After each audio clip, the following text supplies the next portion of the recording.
Assalamualaikum warahmatullahi wabarakatuh. Saya Ahmad Faris Elhak dan teman saya satu lagi Denny Kurniawan. Di sini kami akan mempresentasikan eh, psikologi olahraga dari kelompok 3 yang berjudul Imagery. Untuk mempersingkat waktu, eh, materi pertama akan disampaikan oleh Denny Kurniawan. Ya, terima kasih Saudara Paris. Langsung saja. Poin yang pertama yaitu latihan imagery. Imagery sering disebut dengan guided imagery, visualization, latihan mental atau self hypnosis. Imagery adalah teknik yang biasa digunakan oleh psikologi olahraga untuk membantu seseorang memvisualisasikan atau melatih mental berkaitan dengan kegiatan yang akan dilakukan. Dalam konteks olahraga, imagery digunakan untuk membantu atlet membuat visualisasi yang lebih nyata berkaitan dengan pertandingan atau kompetisi yang akan dijalaninya. Imagery membantu atlet untuk menciptakan gambaran yang real berkaitan dengan kesulitan dan masalah-masalah yang mungkin akan dihadapi oleh para atlet selama pertandingan. Seperti diketahui, atlet seringkali membuat gambaran yang tidak nyata baik tentang dirinya maupun tentang lawan yang akan dihadapi. Menganggap lawan lebih superior, kemampuan teknisnya masih rendah atau lingkungan pertandingan yang menekan seringkali muncul di benak para atlet ketika menyiapkan diri untuk sebuah pertandingan. Efeknya, seringkali atlet merasa rendah diri dan akhirnya merasa cemas yang berlebihan. Jika berlanjut terus-menerus, maka kecemasan tersebut akan mengganggu performa atlet tersebut. Kecemasan yang muncul sebelum bertanding akan mengurangi konsentrasi dan membuat penampilannya menurun. Selain itu, imagery juga dapat membantu atlet untuk meningkatkan motivasinya.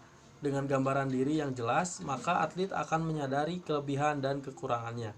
Kelebihan dapat digunakan sebagai senjata untuk mengalahkan lawan, sedangkan kelemahan bisa menjadi evaluasi agar kekurangan-kekurangannya bisa ditutupi dengan teknik yang lain.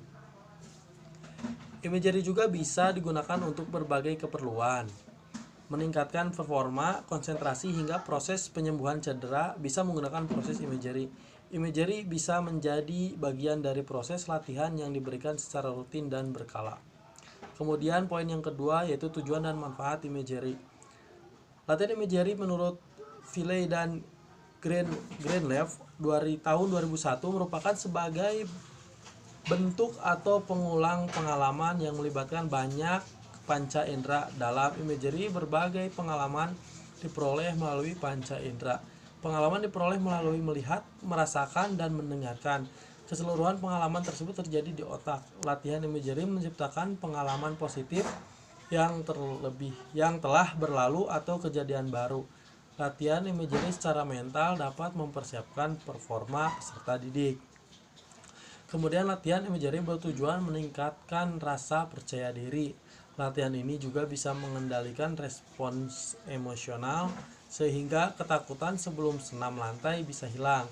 Kegunaan latihan ini yang lain bisa untuk memperbaiki keterampilan senam lantai. Latihan imagery menggunakan pendekatan kognitif dan pendekatan psikologis. Pendekatan kognitif fokus pada proses informasi dan digunakan di dalam otak. Performa peserta didik meningkatkan lebih baik dengan menekankan pada produktivitas respon. Pendekatan psikologis fokus pada fungsi motivasi. Kemudian dari poin-poin selanjutnya akan disampaikan oleh rekan saya, Saudara Faris, silakan. Baik, di sini saya akan melanjutkan presentasi dari Denny Kurniawan, yaitu nomor 3, pelaksanaan pelatihan imagery. Banyak teori yang menjelaskan bagaimana proses imagery bekerja pada tubuh manusia.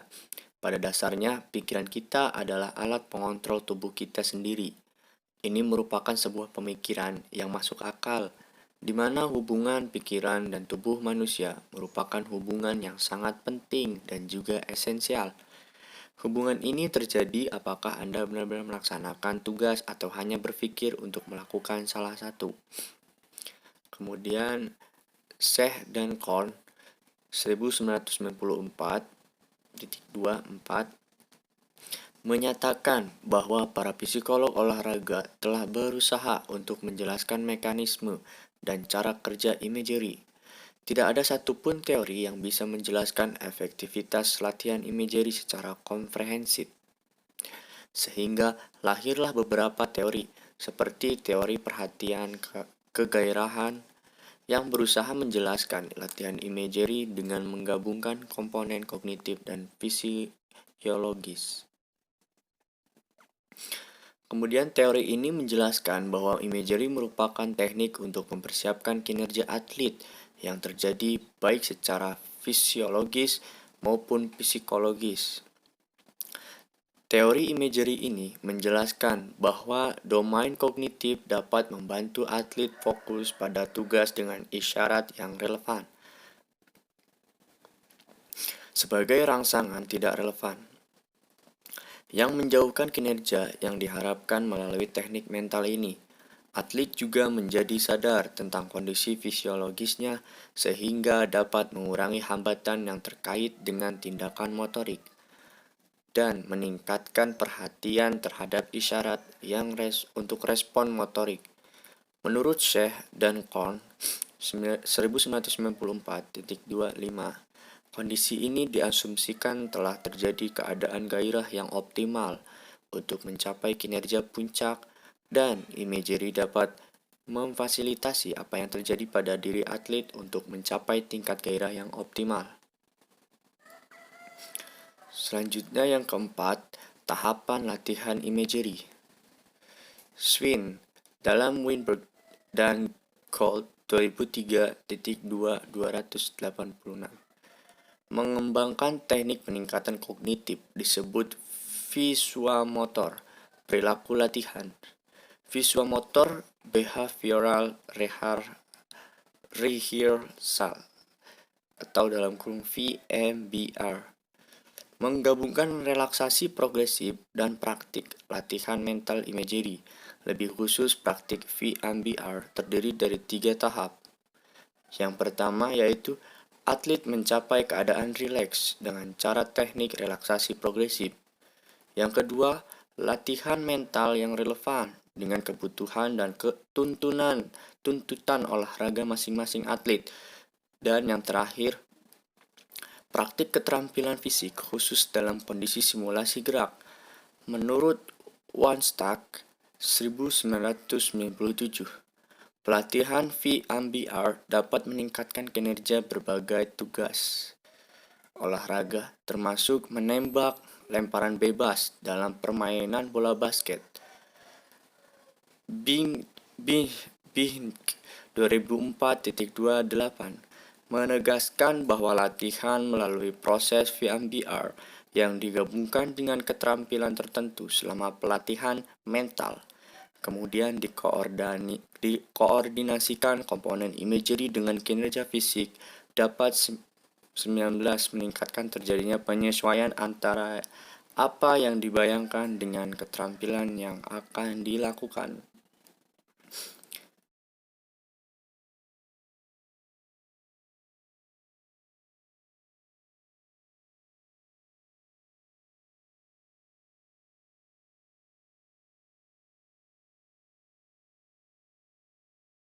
Sekian pemaparan dari kelompok kami.